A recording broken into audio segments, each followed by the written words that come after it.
Welcome, seekers. All right, so today I want to share with you some things I have experienced working with intuition along my journey.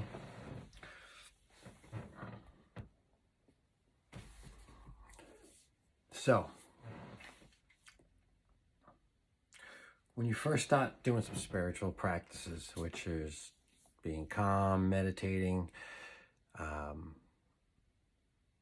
watching your emotions come and go, it's something you develop when you slow down a little bit and do some meditation. You can kind of see where anger is coming from, so you can just witness it. When you're just witnessing it, you can choose not to stay with it or follow it or allow it to control any actions that you're about to do or not do. In that moment, you often come up with an alternative form of expression that will ultimately be a better choice. So along the lines of this practice where we can watch emotions and stuff, a lot of times we can ask our intuition going into situations if it requires a little daily pep talk, if you had some actions you wanted to take, is this the right time to confront a situation? Is this the right time to ask for that raise? Whatever it is that you're trying to do, it's a good night to go out with this person or that person, whatever. Some sort of small everyday stuff, because it's with you every day. Everywhere you go, you have access to your intuition. You don't have to be in a huge meditative state or anything like that. So if that's the case, your time to work with it is constant. It's available to you. It can be while you're just driving down thinking about something. So a good practice I found was when you are in a deeper state of thought where you might be in your own head asking for some sort of guidance. So when you put it that way, if you just think about it too much, it's called worry.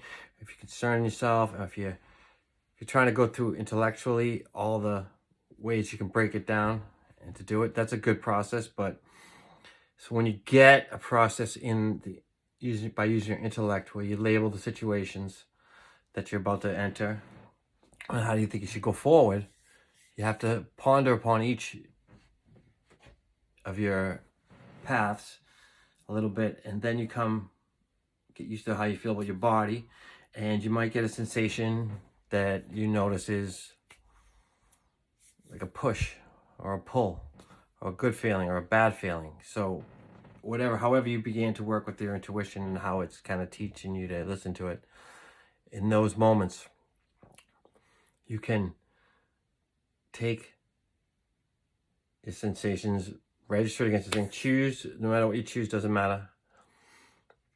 After you go down the path, or you behave in some certain way, or whatever it is you're doing, it could be the smallest thing in the world. It could be whether or not you choose to call somebody that you haven't called in a while. Maybe it's someone you had a relationship with. Whatever you choose to do, when you're doing it, the results will be the results. Your activities or actions, whatever's meant to be will be.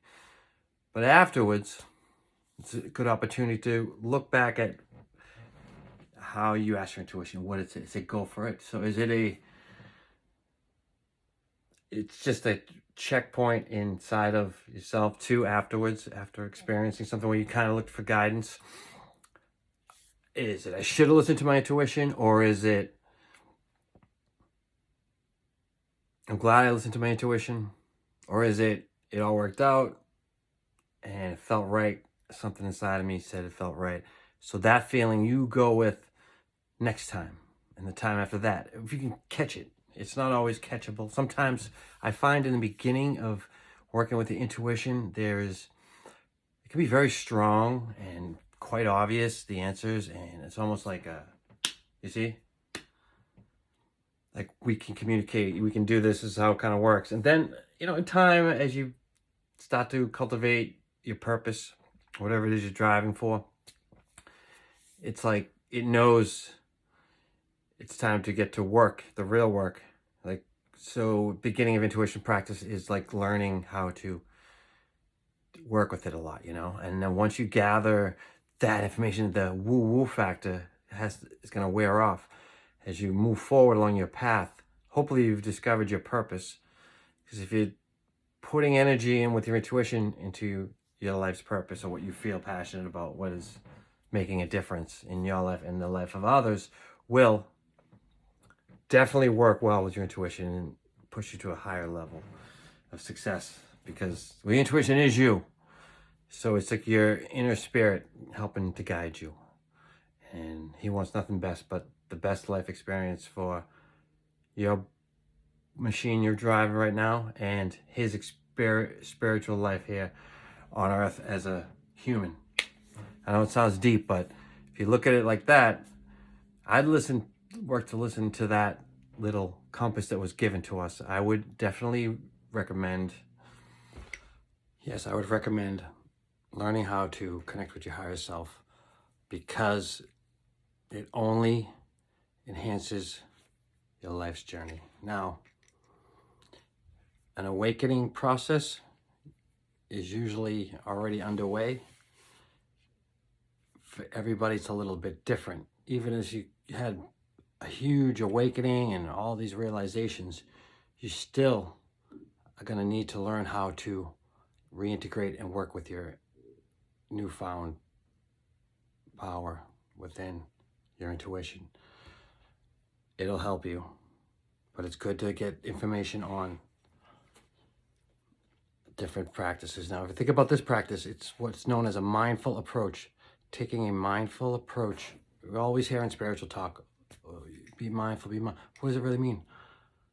It means a lot, but it definitely means taking a couple seconds before you enter in sometimes. Not every situation is called for this. You're not always going to be in a spiritual mind, but when you're trying to make some moves in life, and when you're pushing your boundaries and going past the limits, it's good to have a bit of a guide that helps you feel confident or warns you might be in the wrong direction. There's going to be more in part 2. I'm going to recap a little bit of this and then move on to other ways we can receive communication with your intuition, the universe, your spirit guides. There's so many names. Doesn't really matter. Whatever works for you. We'll get to that later. So